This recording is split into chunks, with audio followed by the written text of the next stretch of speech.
Hello and welcome to the review of the iPhone 7. Wait, I don't have the iPhone 7 in. Hold on. 7. October is coming up. If you didn't know, I'm OVO's finest. Birthday's on October 27th, so if you want to send me some presents, go ahead and do that. Don't do that.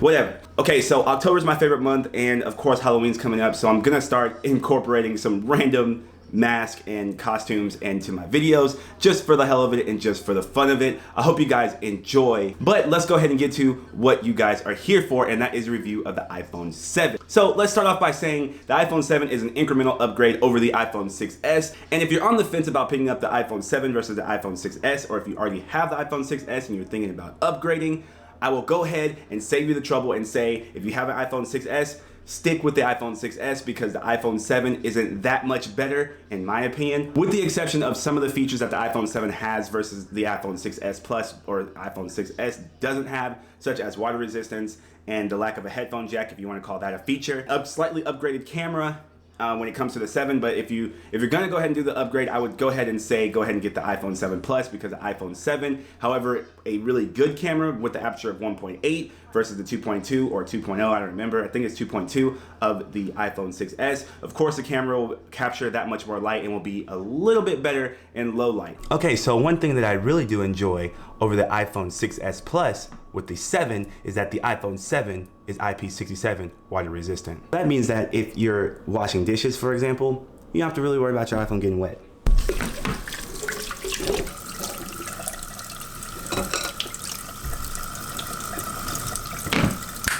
But don't get me wrong though, this thing isn't waterproof, it's water resistant. There's a difference. So let me explain to you the difference between IP67, IP68, and straight up waterproof. Okay, let's start off with IP67, and that is what the iPhone 7 is rocking. I believe you're able to only submerge this phone into, I believe, a meter of water. Correct me if I'm wrong, it's not that much. It's not like you can go deep sea diving with this thing, so let's not get too crazy. But you are, however, able to get this phone a little bit wet. So if it's raining outside, or you drop it in the toilet, you drop it in the sink, or you drop it in a puddle, whatever, you're able to get it a little bit wet. I would not recommend that you submerge this thing and just leave it there just for the hell of it, just because you say you can. You can, however, dunk your phone underwater and take a picture real quick. That's okay from what I've seen and all the tests that I've seen.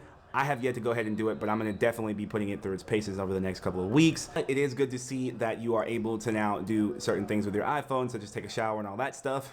You can be in a shower and you can take selfies in the shower. Nude shower iPhone selfies. Yeah. Speaking of the selfies, the iPhone selfie game has now been stepped up. It now has a 7 megapixel camera in the front, which is a great upgrade because now we're able to not only shoot 720p, we can now shoot 1080 for the first time on any iPhone. I'm really and truly impressed by the front-facing camera of the iPhone 7. Now I am shooting with the two devices. This is the iPhone 7 and this is the iPhone 6s Plus. iPhone 7 definitely beats out the iPhone 6s Plus as far as image quality that comes out of the front-facing camera. Not to say that the iPhone 6s Plus, which is what we're filming on now, is a bad camera. 720p, this one is shooting 1080p, so it's a lot smoother. So yeah, I'm enjoying this one a lot more. So let's go ahead and put down the 6s Plus and finish up my final thoughts on the iPhone 7 and if I'm gonna actually be upgrading to the iPhone 7 Plus or the iPhone 7 in general.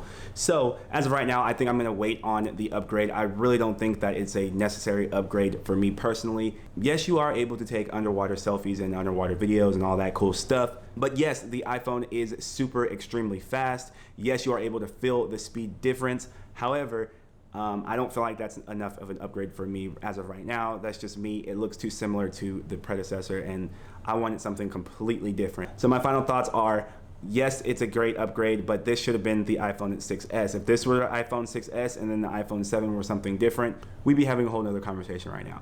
Let me know what you guys are going to do in the comments section down below. I'm really curious to know if you guys are willing to upgrade to the iPhone 7. Are you guys looking at it as an incremental upgrade the same way I am? Or are you looking at this is what iPhone has been missing and this is what will make you finally either change from your Android device or finally upgrade from your iPhone 5 or 5S. The one thing that I almost forgot to touch on in this video are the speakers. The speakers are stereo speakers. They're not really that great, but they sound a lot better than the iPhone 6s and anything below that. So that is also a welcome upgrade. So another thing that the iPhone 7 is definitely missing for me, especially if you're gonna go ahead and take away the headphone jack and you can't listen to music while you're charging your device. But yeah, it would be awesome if the iPhone had wireless charging, because then you could justify the reason why you can't charge and listen to your music at the same time with your device. However, they negated to go ahead and add that to the iPhone 7, which is obviously at this point not even a surprise.